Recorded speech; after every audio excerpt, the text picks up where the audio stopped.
How is it for you? It's lovely. It's lovely. People come up and say, you know, hi there, hiya, Benny, how you doing? Where's the little guy? Smack him on the head. Where'd you get the gorgeous gals from? Oh, God, they're gorgeous. Before his death, Benny Hill revealed secrets that completely changed how people saw The Benny Hill Show. Behind the playful chases, cheeky smiles, and that iconic yakety sax theme was a man far more complex than his comedy. He rose from a struggling milkman to one of Britain's most exported TV legends, adored worldwide, yet criticized at home. Today, we're uncovering the truth Benny Hill finally admitted, the 20 revelations fans never realized about the show that made him both loved and misunderstood. Benny Hill's vision went beyond comedy. When most people think of The Benny Hill Show, they picture silly chase scenes, slapstick gags, and that fast-paced saxophone tune echoing pure chaos. But before his death, Benny Hill revealed that his vision wasn't just about jokes. It was about creating universal laughter. He once said he wanted comedy that even a child in Japan or a farmer in France could laugh at without translation. That goal shaped everything he did. Hill believed laughter was a kind of music, rhythmic, visual, and perfectly timed. He called his sketches symphonies of silliness. The humor didn't really on punchlines or dialogue, but on rhythm, facial expression, and physical exaggeration. This is why his show exploded worldwide. You didn't need to speak English to understand a Benny Hill sketch. His characters slipped, chased, and tumbled in perfectly orchestrated chaos that crossed every cultural boundary. Benny Hill meticulously studied laughter, fine-tuning every pause, glance, and chase like a conductor perfecting a melody. For him, comedy was a universal language, crafted with precision, which is why his humor still resonates worldwide, transcending time, words, and criticism. But where did that vision come from? Benny's secret inspiration came from the silent film legends who taught him that true comedy doesn't need words, just timing, rhythm, and heart. No. The show was inspired by silent film icons before his fame. Benny Hill spent endless nights studying the silent film legends. Charlie Chaplin, Buster Keaton, Harold Lloyd, and Laurel and Hardy. He once admitted that The Benny Hill Show was his love letter to those early masters of comedy. Hill admired how they could make entire theaters roar with laughter without saying a single word. That same wordless magic became the foundation of his show. Hill often said that the secret to great comedy wasn't dialogue. It was timing. Hema mimicked Chaplin's graceful clumsiness, Keaton's deadpan reactions, and Lloyd's fearless stunts, blending them all into his own brand of visual chaos. His chase scenes, sped-up motion, and exaggerated expressions were deliberate homages to the golden age of silent cinema. Even the way his sketches cut sharply between scenes was inspired by the rhythm of old black-and-white reels. He admired Chaplin so deeply that he kept a framed photo of him on his desk. In his later years, Hill revealed that the proudest moment of his life wasn't winning awards. It was when he received a personal letter from Charlie Chaplin himself, praising his work. That letter, he said, meant more than any paycheck. Through his modern lens, Benny Hill didn't just imitate the silent greats. He resurrected their spirit, proving that laughter needs no words, only perfect timing and human absurdity. Hill secretly controlled every detail. While Benny Hill's on-screen persona seemed carefree and chaotic, behind the scenes he was a meticulous perfectionist. Few fans knew that Hill personally controlled almost every aspect of The Benny Hill Show. He wrote more than 90% of the sketches himself, often late into the night, rewriting jokes until they landed just right. But his control went far beyond the scripts. Hill directed camera angles, selected background music, and even timed the sound effects frame by frame. Crew members often said working with Hill was like working with 3 people at once: a writer, a director, and an editor. He would arrive early on set, carefully marking where every actor should stand and how each gag should unfold. Even costume choices, lighting, and facial expressions were subject to his approval.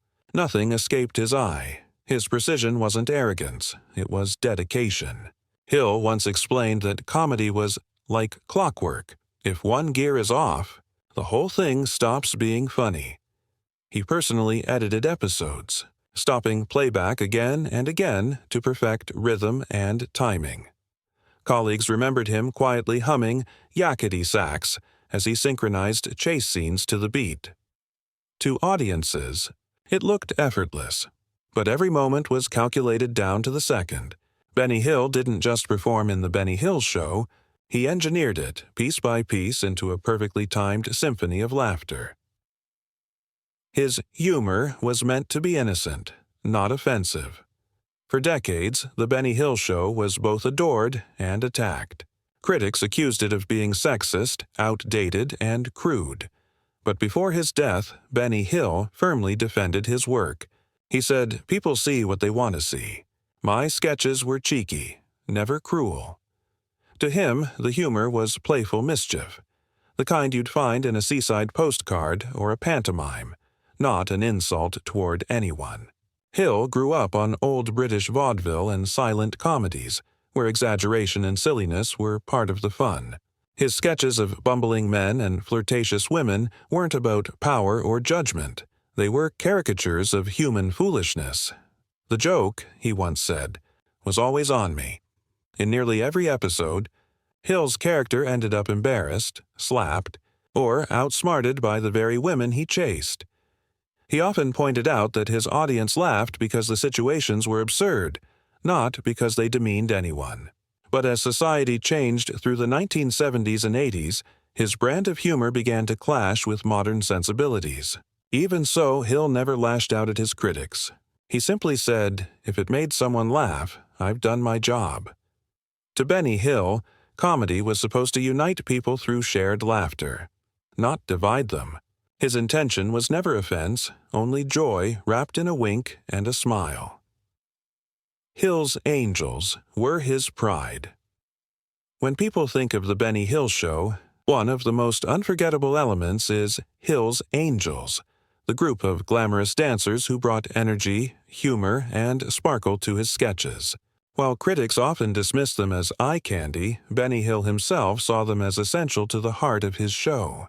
To him, Hill's Angels were a celebration of fun, rhythm, and pure showmanship. Hill personally auditioned and choreographed many of their performances, often working late with the dancers to perfect timing and flow. He treated their routines with the same care he gave to his comedy sketches. Every step, every camera cut, every wink had purpose. The group's mix of dance, comedy, and charm became one of the show's signatures, adding a touch of variety show glamour to the slapstick chaos. Contrary to popular belief, Hill respected his dancers deeply. Many of the angels later said he was a gentleman on set, polite, patient, and surprisingly shy. He made sure they were always comfortable and never asked them to do anything they found inappropriate. To Benny Hill, Hill's Angels weren't just background performers. They were his partners in laughter. Their energy brought his sketches to life, balancing his goofy antics with grace and movement. In his own words, "Without the angels, there wouldn't be a show. They were my sparkle." Benny's shyness was painfully real. Despite his cheeky on-screen persona, Benny Hill was incredibly shy in real life, almost painfully so. Friends and colleagues often described him as quiet, polite, and deeply private. When the cameras stopped rolling, the loud laughter and wild antics vanished. Hill preferred solitude, spending most of his time at home watching TV reruns, reading poetry, or writing new sketches alone in his small flat. He never married, and though surrounded by fame and attention, he remained isolated. Many women who worked with him said he was charming but awkward, often blushing or stumbling over words in real conversations. Hill once joked that he could flirt easily as a character, but never as myself. That line wasn't an act, it was the truth. Benny Hill's shyness shaped both his personal and professional life. He avoided interviews and celebrity events, living modestly despite fame. His humor sprang from observation and solitude, turning his quiet loneliness into laughter that connected with audiences worldwide. He lived like a regular working man.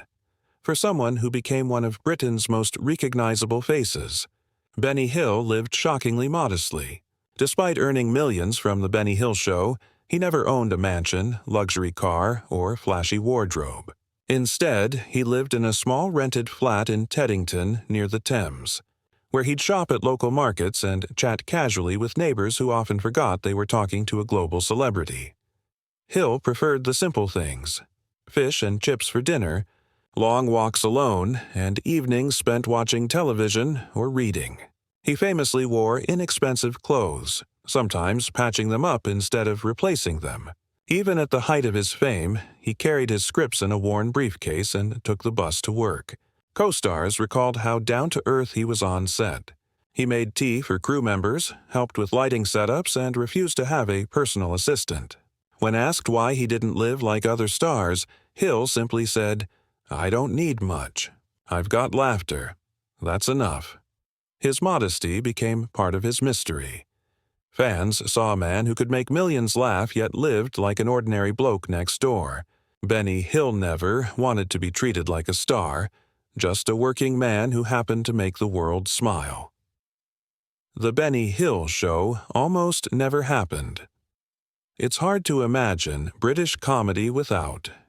Executives believed canceling it was the only way to modernize their programming. Benny Hill was devastated when The Benny Hill Show was abruptly canceled after 20-plus years, learning the news in a simple letter. Fans protested worldwide, but the decision marked the end of an era, both for Hill and for the unique, universal comedy his show represented. Benny's music was as famous as his comedy. Everyone remembers the laughter from The Benny Hill Show, but the music, especially that iconic yakety sax theme, became just as legendary. The moment those frantic notes kicked in, you knew chaos was about to unfold. Yet few people realize how important music truly was to Benny Hill's comedy. He treated it like another character, a rhythm that carried every joke, chase, and gag. Hill had a deep love for music long before his TV fame. He played several instruments, wrote his own songs, and often performed comedic tunes on the show. His sketches were built around musical timing. The beats, pauses, and crescendos worked perfectly with the visual humor. Every pratfall and double take was edited to land on the note. Yakety Sax, composed by Boots Randolph, became Benny Hill's signature tune, so much so that it's now universally known as the Benny Hill theme. But it wasn't just background noise. It defined his comedy style. The tune's zany tempo gave life to the famous chase scenes, making them timeless and instantly recognizable. Hill's musical instincts went beyond performance. He directed his editors like conductors, ensuring each scene matched the rhythm of laughter and melody. In the end, Benny Hill didn't just make people laugh, he made comedy sing. His humor had a soundtrack, and it's still echoing decades later. Parody was his favorite weapon. Benny Hill loved to poke fun at everything, from pop culture to politics, and parody was his sharpest tool. He believed comedy should hold up a mirror to society, but with a wink instead of a punch. Nothing was off limits. TV shows, commercials, music videos, movie stars, and even royalty all became targets for his playful spoofs. But unlike harsher satirists, Hill's humor wasn't mean-spirited. It was mischievous, light-hearted, and brilliantly timed. He was one of the first comedians to parody television itself, turning serious news reports into absurd sketches or mocking famous dramas by twisting them into slapstick chaos. When Starsky and Hutch and Dallas ruled the airwaves, Hill recreated them with exaggerated accents and bumbling stunts that left audiences howling. His Elvis and Michael Jackson impressions were fan favorites, not because they were cruel, but because they captured the fun of fame. What made his parodies stand out was his attention to detail.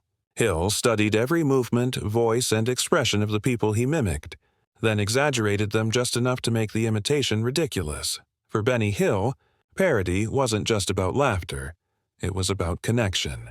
He showed viewers they could laugh at the world and themselves. His humor reminded everyone that Event the Mighty, Celebrities, politicians, and pop icons were just as silly as the rest of